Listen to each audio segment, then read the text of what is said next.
Merry Christmas!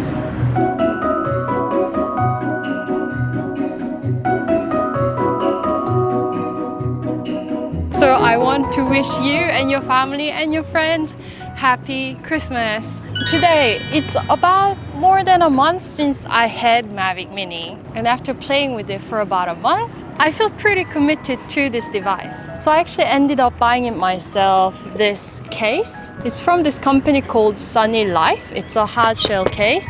It allows for only Mavic Mini and the remote control. And I actually even bought myself another battery, and that should get me plenty of flight time. So if you guys have been following my channel, you guys probably know that I actually really love my Mavic Mini. I actually have to confess that I don't miss my Mavic Air. I mean, I love Mavic Air, but I don't terribly miss it when I actually play around with my Mavic Mini. So today I want to talk about 5 reasons why I don't particularly miss Mavic Air when I play with Mavic Mini. So the first reason is that it's not that noisy. And this is not too noisy, and all I need to do is just fly. And already you cannot hear the drone.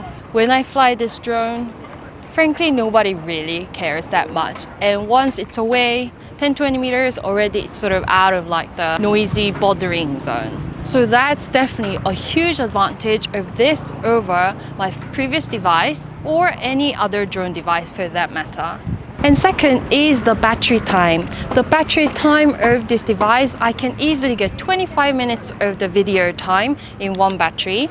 So even though I ended up actually getting one more extra battery, I never needed it for any of my drone videos yet, because I haven't been out for the entire day taking the drone videos. And because how compact it is, I can just chuck it in my bag. I don't know whether you can see. It's too dark. But still plenty of room for me to throw more stuff in. So about the video quality, at first, I'm not gonna lie, I didn't love it because I was so used to 4K on my 4K screen on my laptop. And Mavic Mini being 2.7K, the resolution was noticeable downgrade. However, I realized on YouTube as well as Instagram, you can't really see the difference. And also color, under the sunshine, it's beautiful.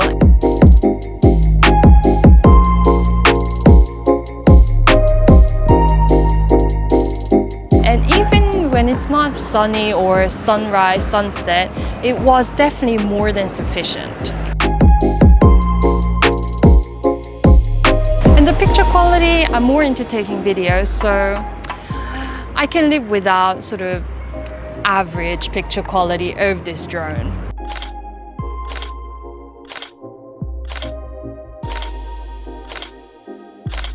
And signal-wise, you know how I did have an issue, I sort of overcame that by actually just setting at 5.8 gigahertz, especially in urban area. And at 5.8 gigahertz, I just keep the flight at about 500 meters and I have not had an issue since then. So signal-wise, I feel this is more or less similar as Mavic Air that I've experienced. I've just learned to live with the limit of this device. So many of you guys have been asking me what drone would I recommend.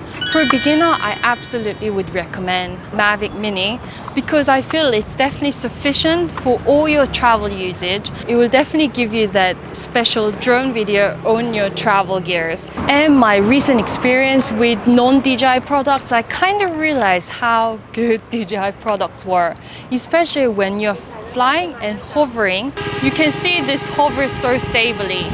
For me, this is definitely a keeper. That's why I ended up getting extra battery and a case. You'll definitely see me with more videos from Mavic Mini in 2020.